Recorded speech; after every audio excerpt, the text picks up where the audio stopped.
आज हम क्या डिस्कस करेंगे, टाइफाइड फीवर के बारे में डिस्कस करेंगे। टाइफाइड फीवर का अदर नेम है एंटेरिक फीवर। ठीक है, इसको एंटेरिक क्यों बोलते हैं? क्योंकि जो ये टाइफाइड फीवर पॉजिटिव बैक्टीरिया है दैट इज साल्मोनेला टाइफी, वो हमारी एंटेरिक मतलब हमारी इंटेस्टाइन के ऊपर जब ये अटैक करता है, इसीलिए हम इसका नाम एंटेरिक फीवर भी बोलते हैं। ठीक है। What is the characteristic feature of typhoid fever? Characteristic feature क्या है? Fever with abdominal pain. Generally patient complaint से यही आता है कि उसको पेट में भी दर्द हो रहा है और उसको बुखार भी हो रहा है। ठीक है, उसके बाद में आता है what is the causative organism? Causative organism is salmonella typhi and salmonella paratyphi. ठीक है, दो ही ऑर्गेनिज्म होते हैं, साल्मोनेला टाइफी और साल्मोनेला पैराटाइफी। अब हमें सोचना चाहिए कि ये इसका होस्ट क्या होता है ना? साल्मोनेला टाइफी और पैराटाइफी का इसका होस्ट सिर्फ ह्यूमन बींग्स ही होता है। मींस ये सिर्फ जो टाइफाइड फीवर है ये ह्यूमन बींग में ही देखने को मिलता है, और ये जो साल्मोनेला टाइफी और पैराटाइफी है ये हमारे ह्यूमन बींग में ही अटैक करता है। ठीक है, उसके बाद आता है what is the mode of transmission? Mode of transmission क्या होता है टाइफाइड फीवर का? Faecal contamination. कि फीकल कंटामिनेशन वैसे तो हमें पता ही है, फीकल से हमें पता लग रहा है कि स्टूल है ना, कंटामिनेशन मतलब वो कंटामिनेटेड हो गया है। अब इसकी थोड़ी सी थ्योरी देख लेते हैं कि जो भी पेशेंट बीमार होता है ना, जिसको ऑलरेडी टाइफाइड हुआ पड़ा है या फिर जिसको टाइफाइड हुआ नहीं है, जिसको टाइफाइड के कोई सिम्टम नहीं आए हुए हैं बट उसको टाइफाइड है, उसके अंदर साल्मोनेला टाइफी और पैराटाइफी का बैक्टीरिया प्रेजेंट है, ठीक है, कैरियर स्टेज में प्रेजेंट है, वो पेशेंट या फिर जिसको टाइफाइड ऑलरेडी है, जिसको सिम्टम्स देखने को मिल रहे हैं, वो दोनों ही पेशेंट का जो फीकल मटेरियल है उसमें क्या होंगे? टाइफाइड के बैक्टीरिया प्रेजेंट होंगे।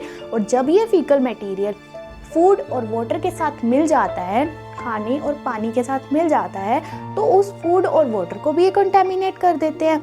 और फूड और वाटर के कंटेमिनेशन की वजह से क्या होता है, जब हम उसका इंटेक कर लेते हैं, कंटेमिनेटेड फूड एंड वाटर का इंटेक कर लेते हैं, तो हम नॉर्मल ह्यूमन बीइंग में भी टाइफाइड हो जाता है। तो दैट इज़ द प्रोसेस कि कैसे टाइफाइड फीवर एक पेशेंट से दूसरे पेशेंट में ट्रांसमिट हो रहा है ना। हाँ, इसी से ही हमें इसके रिस्क फैक्टर्स पता लग जाएंगे कि टाइफाइड किस किस को होने के चांसेस ज़्यादा हैं। ऑब्वियसली जो कंटेमिनेटेड फूड और वाटर का इंटेक कर रहा है, कंटेमिनेटेड फूड और वाटर इंटेक का मतलब कि जो गंदा पानी पी रहा है, जो स्ट्रीट फूड ज़्यादा इंटेक कर रहा है, या फिर जो हैंड सैनिटाइज अच्छे से नहीं करता है, जो टॉयलेट्स जो है वो अच्छे से इम्प्रॉपर वे से यूज़ करता है ना, जो पब्लिक टॉयलेट्स ज़्यादा यूज़ करता है, जो सीवेज वाले एरिया में ज़्यादा रहता है, उनको टाइफाइड होने के चांसेस ज़्यादा रहते हैं। इसके बाद में आता है what are the clinical features of typhoid fever? Typhoid fever के क्लिनिकल फीचर को हम दो ईज में डिफ्रेंशिएट कर लेते हैं, systemic feature and abdominal feature. Systemic feature में सारी बॉडी में क्या होगा, उसको फीवर, सबसे main symptom is the fever. Fever के साथ उसको बॉडी एक मिलेगी, मलेज मिलेगा, माइल्जिया मिलेगा, आर्थ्रेल्जिया मिलेगा, एंड और क्या मिलेगा? फीवर के साथ चिल्स हो सकते हैं, स्वेटिंग हो सकती है, कफ भी देखने को मिल सकता है। What are the abdominal symptoms? Abdominal symptoms में nausea, vomiting, diarrhoea, generally constipation भी देखने को मिलता है। डायरिया बच्चों में हो जाता है, कॉन्स्टिपेशन बड़ों में हो जाता है, ऐसे हम डिफ्रेंशिएट कर सकते हैं। बट कॉन्स्टिपेशन भी हो सकता है, डायरिया भी हो सकता है उस पेशेंट को, है ना। उसके अलावा क्या देखने को मिलेगा? पेट में दर्द होएगा, एब्डोमिनल डिस्कम्फर्ट होगा। फीवर के बारे में अलग से जो इसमें टर्म यूज़ की जाती है that is step ladder pattern. What is the step ladder pattern?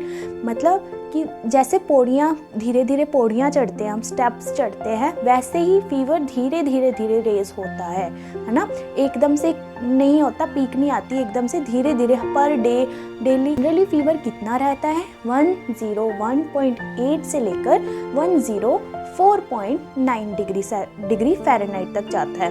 ठीक है, तो ये चीज़ का भी ध्यान रखना है। और इसमें जो टाइफाइड फीवर होता है वो प्रोलॉन्ग्ड भी हो सकता है, 3 वीक्स तक भी जा सकता है। Generally it remains 5 to 6 days, but कभी कभार 3 वीक्स तक भी ये जा सकता है।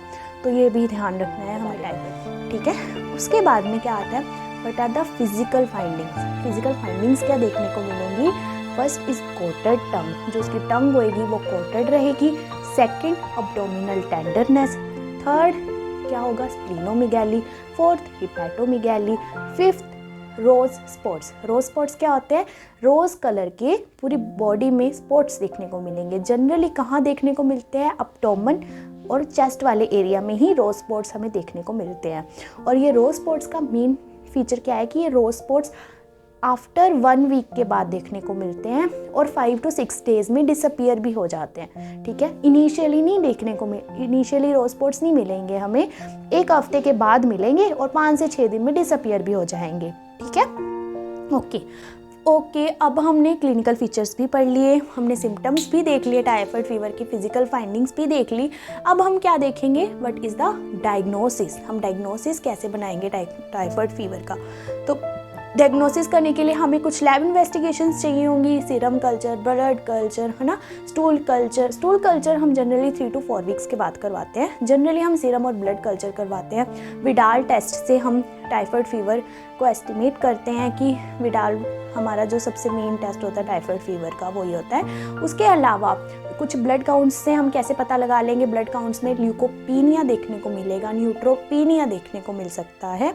और जनरली जो टाइफाइड फीवर होता है वो विद इन फर्स्ट वीक पे उसके कोई भी लेबोरेटरी फाइंडिंग्स से हमें पता नहीं लगता है। फर्स्ट वीक पे तो हमें पता ही नहीं लगता।